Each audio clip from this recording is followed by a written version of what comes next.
Would you agree that there's probably a lot of people out there who know somebody with schizophrenia, but they don't know they know somebody with schizophrenia? Yeah, I think so. Because sometimes it's considered a silent illness.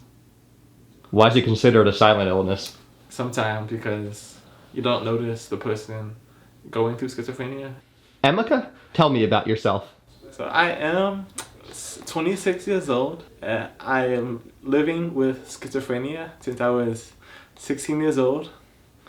And I was hospitalized 4 times during my treatment journey. But my fun fact about myself, I like to play the cello, I love dabbling with the piano, and I love sports like soccer, basketball, you name it. I'm a sports guy. Do you have any other diagnoses? Yes. I was also diagnosed with under the spectrum at age 10. How does your dual diagnosis of autism and schizophrenia work together? That's a good question. They do overlap sometimes. Like when I'm having a psychotic episode, usually that stems from social anxiety, which is also stems from having autism. So kind of interplay with each other. How many psychotic episodes have you had? I've had many. What does psychotic mean? Psychotic for me, it means having a lost touch or disconnected from your normal environment or your normal internal state, your normal vibrational state. When you are in a period of psychosis, what type of thoughts and actions happen? So I guess it starts with racing thoughts. Also, some other things that happen during this episode. I self-isolate. I feel like the more I self-isolate, it might cure my problems, but it's quite the opposite. And then usually it turns into a kind of segues into where I no longer socialize with other people, and that makes me feel it doesn't alleviate anything. Actually, it makes me feel less accepted. Can it be hard for you to keep track of reality? I do feel that sometimes. Sometimes I feel such a disconnect. I wanna like hide like within myself sometimes. What does hiding consist of? Sometimes it's just be in my room, cooped up for like hours. Tell me about some of your most prevalent symptoms over the years of schizophrenia. So one of the most prevalent symptoms I was facing in my whole treatment journey is probably voice hearing. I had these distinct voices that were trying to kind of play with me, but not in a positive way, like manipulate me. And as I became less prone to those feelings, I feel like the more I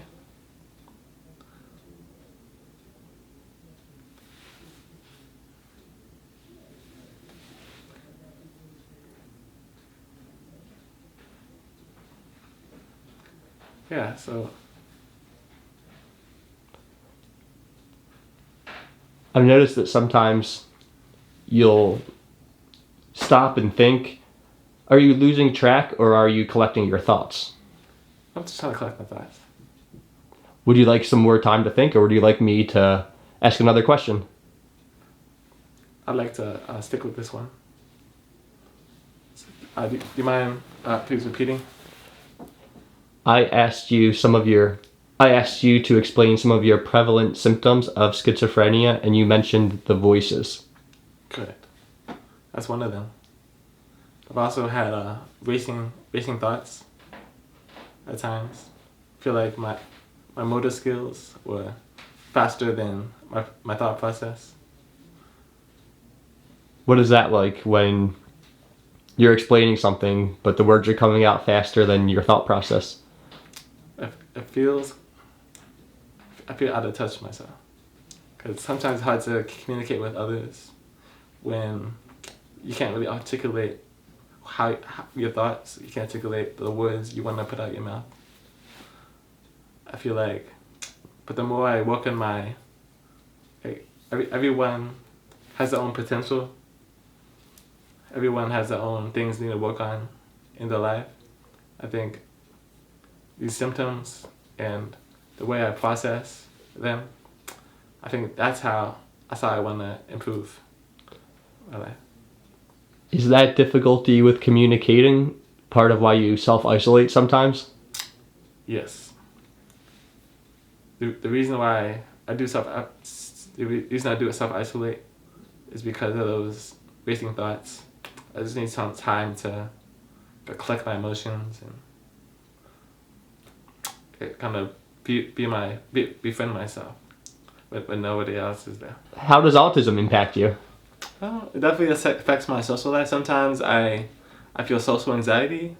Sometimes I don't understand social cues when I'm talking to people. Sometimes I just want to isolate.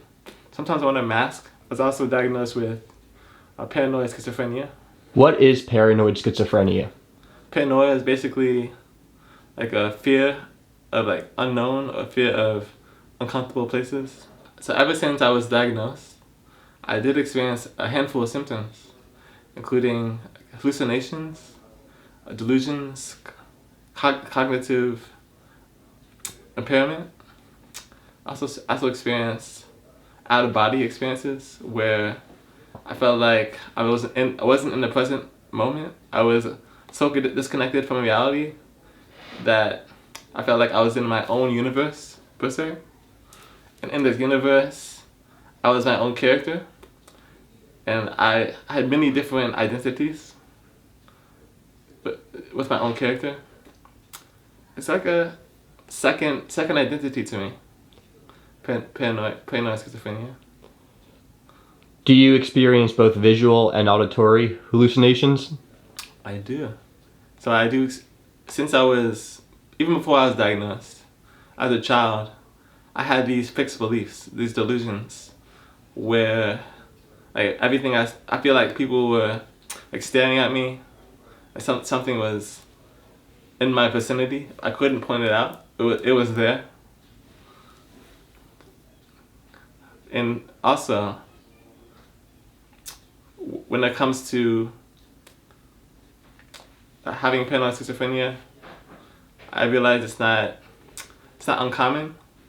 People feel a range of emotions and doesn't make them any less of a human. So I want to point out that having this diagnosis doesn't dictate your future. Why do you want other people to know your diagnoses? The reason I would like people to know my diagnosis, because I want people to feel less frightened. People feel less threatened by what's around them, especially society these days. Like society puts this label on us, and people want to like turn against you or turn away from you just because they're wearing that label. But if you wear that label proud, if you speak up and say, I have this condition, I have schizophrenia, the label turns into an affirmation. And the more you listen to the affirmation, the more you repeat it within yourself, the more self-esteem you gain, and the more you feel like your true self. I love that answer. Thank you. How are you feeling about sharing your journey on camera today? I feel like sharing my journey has given me empowerment and helps others listen to their own inner self. What was it like for you when you first started experiencing symptoms of schizophrenia? At first, I felt lonely, which transitioned into isolation, and then I felt a sense of anguish about myself. But over time, I developed the competency to listen better and to not make judgmental remarks on others. Did you know what was happening at first? I did not until I was given the right education. So I was put into the psychwood at age 16. It was kind of like a learning journey for me. How long were you in there for? For about 3 weeks. Tell me about when you first started experiencing intense symptoms of schizophrenia. So probably my first psychotic episode, probably during school. So I felt like I can like read all the classmates in a mental way. You could read their thoughts? Yeah, exactly. Did you convince yourself this was true? I did for a long time, and that put me to the hospital. When you did have those delusional thoughts that you could read other people's minds, were they paranoid thoughts? Was it negative thoughts about you? So there were thoughts of paranoia, like mostly thoughts of like persecutory beliefs. Because the more I guess the more I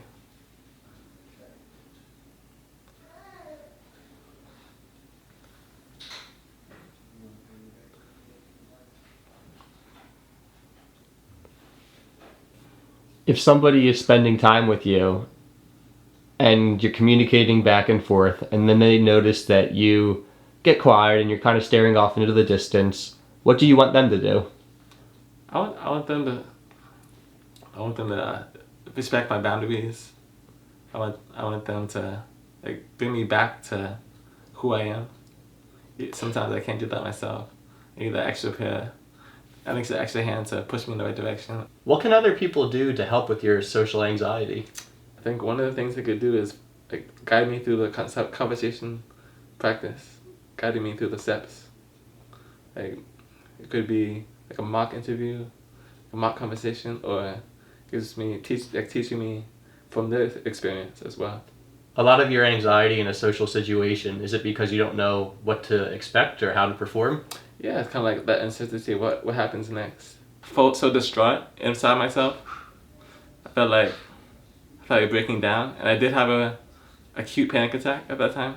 And that's when my English teacher actually called my father at that time.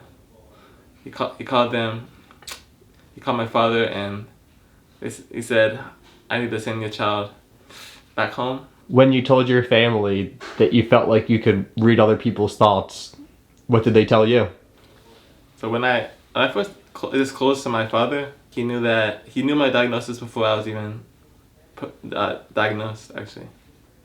Like, my father was like, one time I came to him in his office. I was like, "Hey, I'm experiencing these symptoms, and I might need extra treatment." I didn't know what kind of treatment I needed at that time, but I guess my father knew me before I knew myself in a way. So he actually admitted me to the not local, but 2 hours away, the psychwood, and that's when my journey started rolling. What do they do in a psych ward? So they do many different things. It's similar to an inpatient setting where you are there inside this closed setting where there's others with similar experiences as yours, and you get to kind of like engage in peer-to-peer conversations. Was it nice to know you're not alone? I feel like, yes, it is. It feels so good. What was it like to hear there's other people out there who experience something similar? I was like, wow, I can truly connect now. So psychwood is a place where without the first hospitalization, I'm not sure where I would be today. I feel like the hospitalization changed me, transformed me, changed me to negative to positive, and I feel like my second hospitalization and my third hospitalization and the last one is like a positive ascent in recovery. How do you know when it's time to go to a psych ward? Do the symptoms just get too intense? Yeah, I had to catch myself and then having the confidence to speak up. From the outside, can it be kind of invisible and hard for other people to tell that your symptoms are getting worse? Yeah, only I can figure it out by discerning my inner feelings. When did you have your first hallucination? This was when I was in 11th grade, and I was seeing imaginary figures all around me. I couldn't figure out who it was.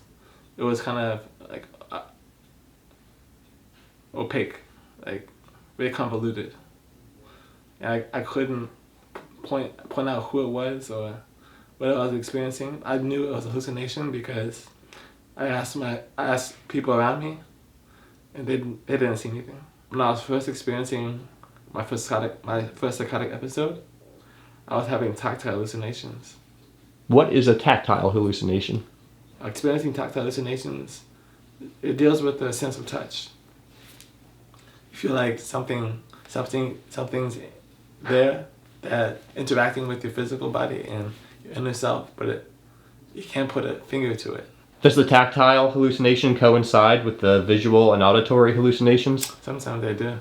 Sometimes they do exacerbate things. Is that terrifying? Sometimes it can be really terrifying, especially when like more than one hallucination. It kind of overstimulates me to a point where I feel like crashing down. If you are struggling with symptoms of schizophrenia, what are some signs to other people you might be having that battle? So, if I am experiencing one of those like hallucinations or one of those internal symptoms, I guess a sign is that I'm less expressive. Kind of takes away from my like bright and outgoing personality. If you are less expressive, what do you hope other people do? So if I do experience like evolution or apathy, I think it's important for people to match that energy with positive energy. If you are self-isolating, do you want your friends and family to come and get you and be like, hey, come on, we're going to go see a movie, we're going to go get some food? I think I should tell them to wait for I get back into the zone. Okay, so not just do that abruptly, but kind of feel you out? Yeah, feel me, yeah. How can they see if you're in the zone? They can see if I'm expressive like I usually am. If they see me like socializing with others, and that's how they know, okay, now it's probably time for Emeka to step out of the zone. How often do you experience psychosis? So, do you mean like daily or monthly? Yes, like the frequency. Okay. So, I still have breakthrough symptoms of psychosis. Sometimes it's daily, sometimes it's every other day. But it becomes less prevalent the more I engage in healthy treatment. What is the healthy treatment for you? It's kind of a combination of like consuming right substances, like consuming like water and nutritional food. Other times it's working on my physical state. Gotta become more physically and spiritually strong. Get a good pump? Gotta get up, yeah. That's why I need to go to the, I need a lift. Well, it sounds like you work out a lot. Yeah. To stay mentally and physically fit. Yeah. Tell me about your workout routine. Yeah. So every day I try to make time to go for nature walks. Depending on the weather, I usually, even when it's raining, I'm trying to get out there, embracing all weather patterns. Do you find that nature walks tend to lessen your symptoms? I feel so. Even if it's raining, I try to turn that into like a meditation tool. Yeah. Why do you think that nature walks lessen your symptoms? I think because the more I'm in nature, the easier it is to breathe in the tranquil air and see the scenery around me, which definitely positively impacts the way I'm thinking and perceiving things. Do you still struggle with hallucinations today? Usually it is auditory. For the most part, I no longer experience visual hallucinations. Usually it's like one sentence, usually, telling me, just validating my belief system. So they're less negative now. How often do you experience that? So usually these symptoms arise probably a couple times throughout the day. What is it like to talk about these symptoms? It feels like I'm lifting a weight off of my shoulders and I'm passing it on to somebody to help them. What message do you have for people out there who struggle with their mental health and tend to self-isolate? I would tell them that you are put into this world for a reason. It's not to hide your talents, but to show them. It's not to impede yourself, but it's to further the paths of others. Just because you have this condition that you're living with doesn't mean it can control you. You have power over your decisions. You have power to form healthy relationships. It's important to note that you have the power and you can share it with those who may be sharing similar experiences,